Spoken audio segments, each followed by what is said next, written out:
20 de março, seja muito bem-vindo ao Plano Anual de Leitura da Bíblia com Rosânia e Lana. Hoje nós vamos ler Juízes 13 ao 16. O nascimento de Sansão. Os israelitas pecaram outra vez contra Deus, o Senhor, e por isso ele deixou que sofressem 40 anos nas mãos dos filisteus. Havia um homem chamado Manoá, que era da cidade de Zora e pertencia à tribo de Dan. A sua mulher não podia ter filhos. O anjo do Senhor apareceu a ela e disse: Você não podia ter filhos e por isso nunca foi mãe, mas agora você ficará grávida e terá um filho. Não tome vinho nem cerveja e não coma nenhuma comida proibida, porque você ficará grávida e dará à luz a um filho. Não corte nunca o cabelo dele, pois ele será consagrado a Deus como nazireu, desde o dia do seu nascimento. Ele vai começar a livrar o povo de Israel do poder dos filisteus. Então a mulher procurou o marido e disse: Um homem de Deus falou comigo. Ele parecia um anjo de Deus, e isso me deixou apavorada. Eu não perguntei de onde ele vinha, ele não me disse como se chamava, mas prometeu que eu ficarei grávida, que terei um filho, e mandou que eu não beba vinho nem cerveja, e não coma nenhuma comida proibida, pois o menino será dedicado a Deus como nazireu por toda a vida. Então Manoá orou ao Senhor, dizendo: Ó meu Deus, peço que mandes de volta o homem de Deus que enviastes, para ele nos dizer o que devemos fazer com o menino quando nascer. Deus fez o que Manoá pediu. O anjo apareceu de novo à sua mulher, quando ela estava sentada no campo, e o marido não estava por perto. Então ela correu depressa para o lugar onde ele estava e disse: O homem que falou comigo outro dia apareceu novamente. Manoá se levantou e seguiu a mulher. Foi até onde estava o homem e perguntou: Você é o homem que falou com a minha mulher? Sim, respondeu ele. Então Manoá disse: Quando acontecer o que você falou, como é que o menino deverá agir? O que deverá fazer? O anjo do Senhor respondeu: A sua mulher deve fazer tudo o que já disse a ela. Não vai comer nada que seja feito de uvas, não vai tomar nem vinho nem cerveja, e não vai comer nenhuma comida proibida. Ela deve fazer tudo o que eu disse. Manoá não sabia que aquele era o anjo do Senhor e disse: Por favor, não vá embora ainda. Espere que nós vamos cozinhar um cabrito para você. Se eu ficar, não comerei a sua comida, respondeu o anjo. Mas se você quiser prepará-la, então queime-a como oferta ao Senhor. Manoá disse: Qual é o seu nome? Nós precisamos saber para poder prestar-lhe uma homenagem quando acontecer aquilo que você disse. Por que você quer saber o meu nome? Perguntou o anjo. O meu nome é um mistério. Então Manoá pegou o cabrito e cereais e os ofereceu numa pedra ao Senhor, o Deus dos mistérios. Enquanto as chamas subiam do altar, Manoá e sua mulher viram o anjo do Senhor subir para o céu, no meio das chamas. Aí se ajoelharam e encostaram o rosto no chão. Manoá e sua mulher nunca mais viram o anjo, e Manoá compreendeu que aquele homem era o anjo do Senhor. Então disse a mulher: Nós vamos morrer porque vimos a Deus. Porém ela respondeu: Se o Senhor nos quisesse matar, não teria aceitado nossa oferta. Ele não nos teria mostrado tudo isso, nem falado todas essas coisas. A mulher de Manoá deu à luz a um filho e pôs o nome dele de Sansão. O menino cresceu e o Senhor o abençoou. Sansão estava no campo de Dan, entre Zora e Estaol, quando começou a sentir que o Espírito do Senhor o dirigia. Capítulo 14. O casamento de Sansão. Sansão desceu até a cidade de Tímina e ali viu uma moça filisteia. Voltou para casa e disse ao seu pai e à sua mãe: Eu vi em Tímina uma jovem filisteia. Peçam essa moça para mim, porque eu quero casar com ela. Mas o seu pai e a sua mãe responderam: Por que é que você foi procurar mulher no meio dos filisteus, aquela gente que não pratica a circuncisão? Será que você não podia achar mulher no meio dos nossos parentes ou entre o nosso povo? Mas Sansão disse ao seu pai: É aquela moça que eu quero, é dela que eu gosto. O seu pai e a sua mãe não sabiam que era o Senhor Deus que estava orientando Sansão para fazer aquilo. Deus estava procurando uma oportunidade para atacar os filisteus, que naquele tempo dominavam o povo de Israel. Sansão desceu com os seus pais até a cidade de Tímina. Quando estavam passando pelas plantações de uva de Tímina, um leão novo veio rugindo para cima dele. Mas o Espírito do Senhor fez com que Sansão ficasse forte. com as suas próprias mãos, Sansão despedaçou o leão, como se fosse um cabrito. Porém, não contou nem ao seu pai nem à sua mãe o que havia feito. Então ele foi conversar com a moça e gostou dela. Poucos dias depois, Sansão voltou lá para casar com ela. Saiu da estrada para dar uma olhada no leão que havia matado e ficou espantado ao ver um enxame de abelhas e mel dentro do corpo do animal morto. Então tirou mel com as mãos e saiu comendo. Foi até onde estavam o seu pai e a sua mãe e lhes deu um pouco, e eles comeram. Porém, Sansão não lhes contou que havia tirado o mel do corpo do leão. O pai de Sansão foi à casa da moça, e Sansão deu um banquete ali, como era o costume dos moços. Quando os filisteus o viram, trouxeram 30 rapazes para festejar com ele. E Sansão lhes disse: eu tenho uma adivinhação para vocês. Aposto 30 túnicas de linho puro e 30 roupas finas, que antes de se passarem os 7 dias da festa de casamento, vocês não me darão a resposta. Eles responderam: diga qual é a adivinhação. Sansão disse: do que come saiu comida, e do forte saiu doçura. 3 dias depois, eles ainda não haviam encontrado a resposta para a adivinhação. No 4º dia, disseram à mulher de Sansão: dê um jeito de fazer o seu marido dar a resposta da adivinhação. Se você não fizer isso, nós vamos pôr fogo na casa do seu pai e vamos queimar você junto. Vocês só nos convidaram para poder nos roubar, não foi? Aí a mulher de Sansão lhe disse, chorando: você não me ama, você me odeia, você deu uma adivinhação aos meus amigos e não me contou a resposta. Eu não contei nem para o meu pai, nem para a minha mãe, respondeu ele. Por que acha que eu iria contar para você? Então ela chorou durante os outros dias da festa. No 7º dia, como a mulher não parava de insistir, ele disse a resposta. E ela contou aos seus amigos. Assim, no 7º dia, antes de anoitecer, os homens da cidade disseram a Sansão: que coisa é mais doce do que o mel? E o que é mais forte do que o leão? Sansão respondeu: se vocês não tivessem conversado com a minha mulher, não saberiam agora a resposta.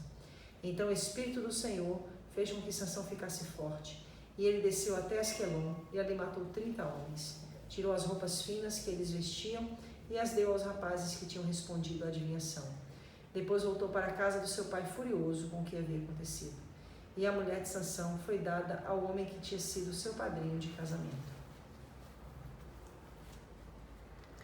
Algum tempo depois, durante a colheita do trigo, Sansão foi visitar a sua mulher e levou para ela um cabrito. E disse ao pai dela: quero entrar no quarto da minha mulher. Mas o pai não deixou e respondeu: eu pensei que você a odiava e por isso a dei em casamento ao seu amigo. Mas a irmã menor é ainda mais bonita. Se você quiser, pode ficar com ela. Sansão disse: dessa vez eu não sou responsável pelo que fizer com os filisteus. Então caçou 300 raposas, amarrou-as duas a duas pelo rabo e prendeu em cada par de rabos uma tocha. Pôs fogo nas tochas e soltou as raposas nas plantações de trigo dos filisteus. E o fogo queimou não só o trigo que já havia sido colhido, mas também o que ainda estava nas plantações. Também nos bosques de oliveiras foram queimados. E os filisteus perguntaram: quem foi que fez isso? E ficaram sabendo que Sansão tinha feito aquilo, porque o seu sogro havia tomado a mulher dele e dado ao seu amigo. Então os filisteus foram e queimaram viva a mulher de Sansão e a família dela. Aí Sansão disse: então é assim que vocês fazem? Pois eu juro que não descansarei até que paguem por isso. E atacou furiosamente, matando muitos deles. Depois saiu de lá e foi para a caverna da rocha de Etã. Sansão derrota os filisteus. Os filisteus acamparam em Judá e atacaram a cidade de Lei. Os homens de Judá perguntaram aos filisteus: por que foi que vocês nos atacaram? E responderam: viemos até aqui para prender Sansão e fazer com que ele o mesmo que ele fez com a gente. Então 3.000 homens de Judá foram falar com Sansão na caverna da rocha de Etã e disseram: você não sabe que os filisteus mandam em nós? Por que você foi fazer aquilo? Eu fiz com eles o que eles fizeram comigo, respondeu Sansão. Nós viemos até aqui para amarrar e entregar você aos filisteus, disseram eles. Sansão respondeu: prometam que vocês não me matarão.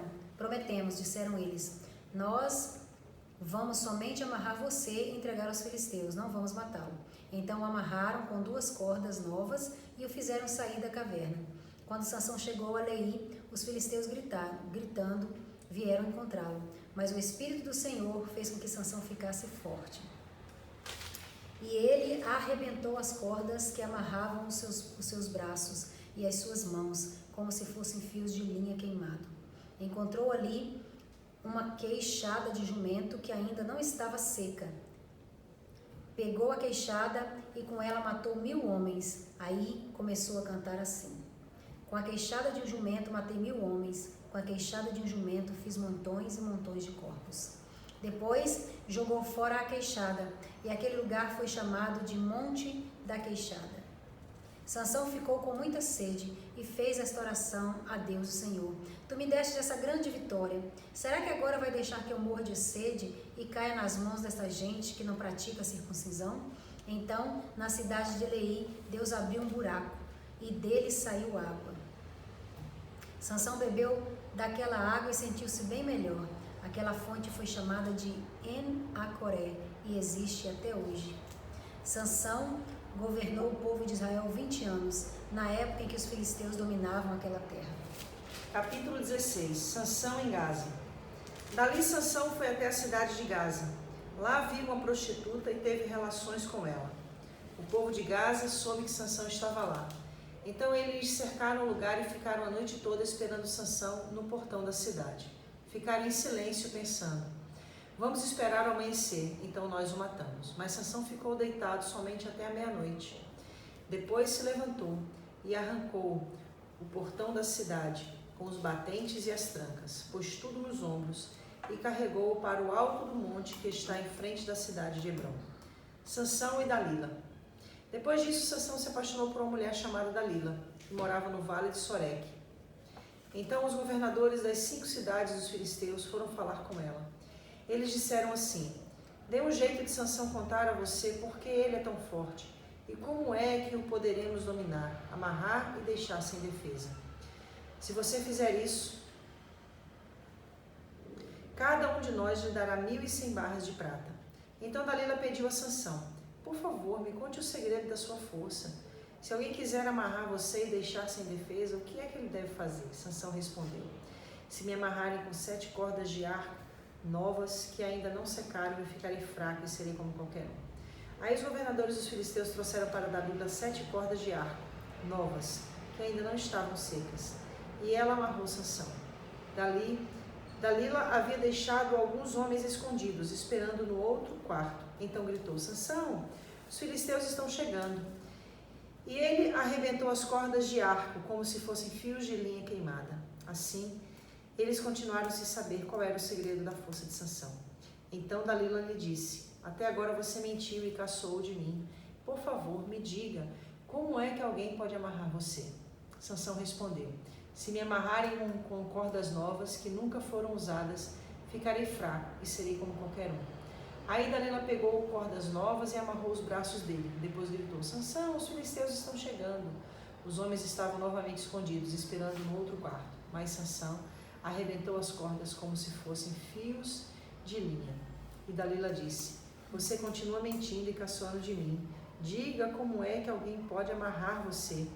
E ele respondeu: se você tecer um tear as 7 tranças do meu cabelo e prendê-las com um prego grande de madeira, eu ficarei fraco e serei como qualquer um. Então Dalila fez com que Sansão dormisse.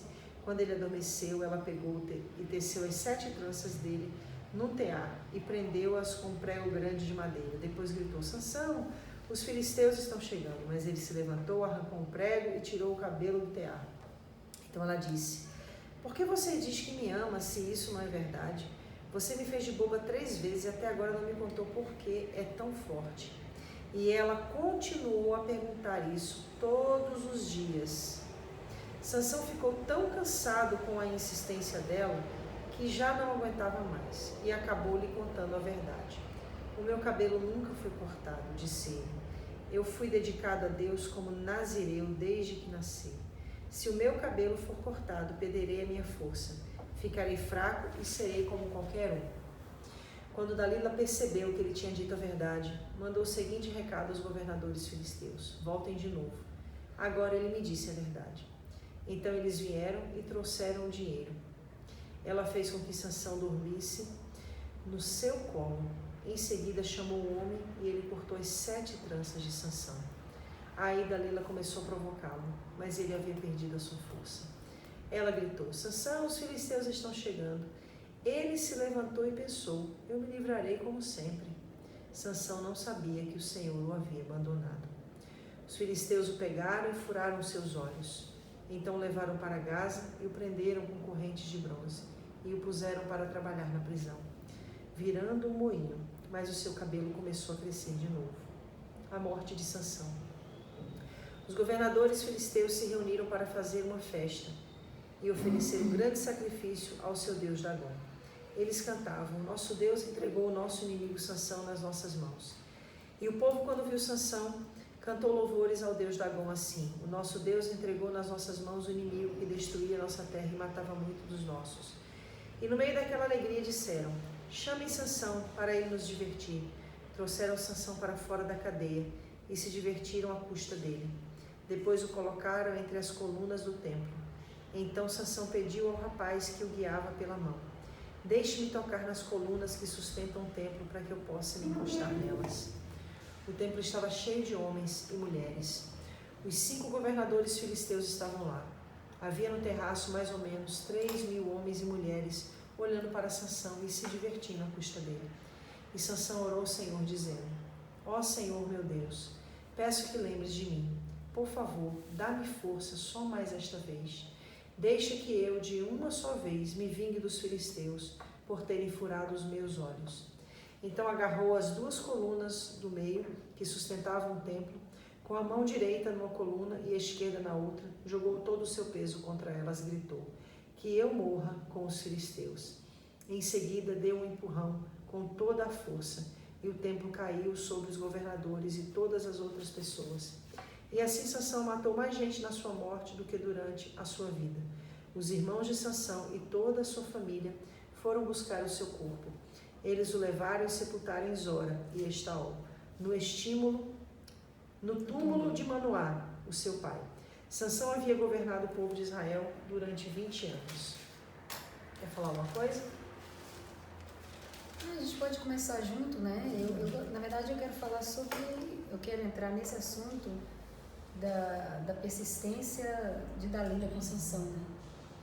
E mediante o comportamento realmente de Sansão como um homem separado por Deus, né? E assim, a gente lê e vê, né, que ela persistiu por várias vezes. Ele teve a prova do que ela estava fazendo por várias vezes. Ele teve a prova por várias vezes e mesmo assim ele continuou com ela, sabendo o que ela estava fazendo, e no sentido de que até ela conseguir saber o segredo, ou seja, ele estava em pecado, né, ali com ela, né?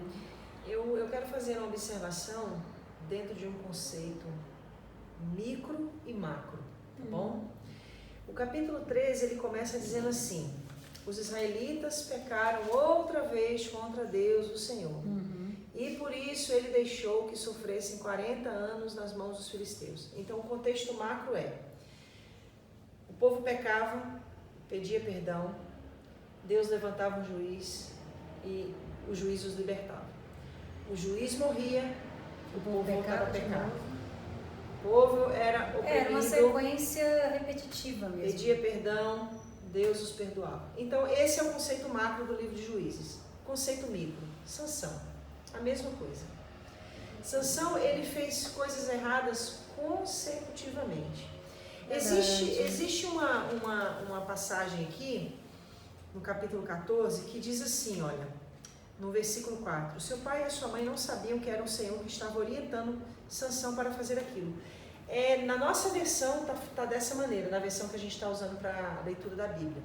Mas na outra versão, na revista Almeida e Corrigida, diz assim: que os pais de Sansão não sabiam que Deus tinha um propósito naquilo. Então, assim, a realidade é: Deus jamais iria conduzir Sansão a fazer aquilo que Deus já tinha instruído o povo a não fazer.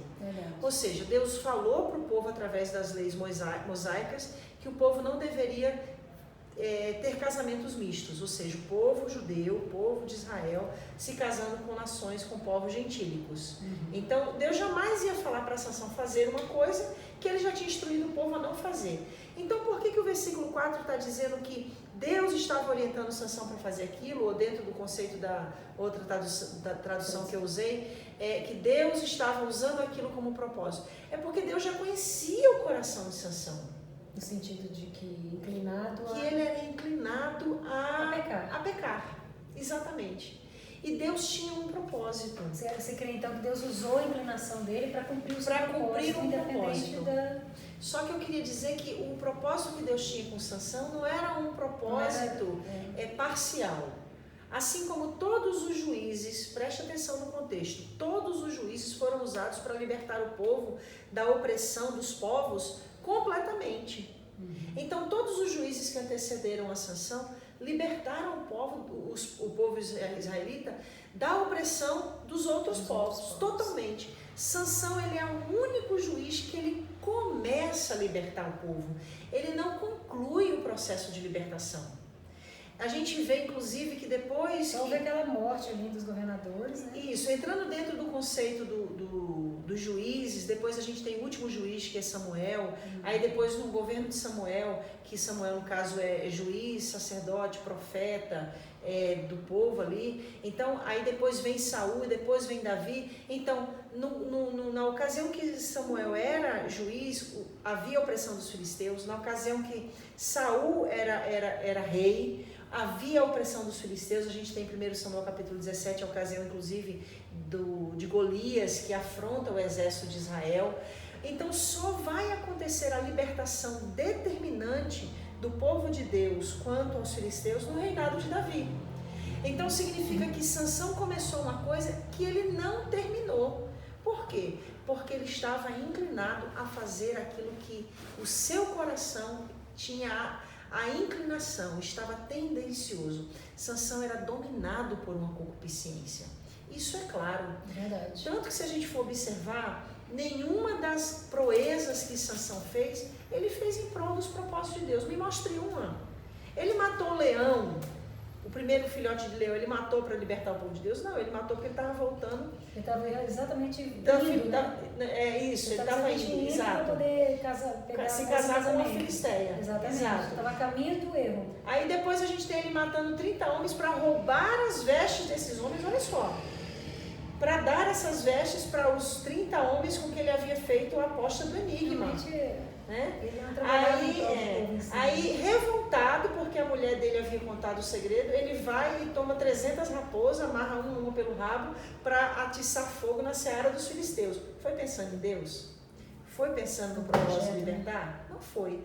Aí para afogar, foi sempre em prol dele. Ele foi sempre se vingando, né? Sempre se vingando. E sempre pensando nele. Eu quero muito que a galera preste atenção no que a gente está falando, porque é muito importante onde eu vou querer chegar, tá bom?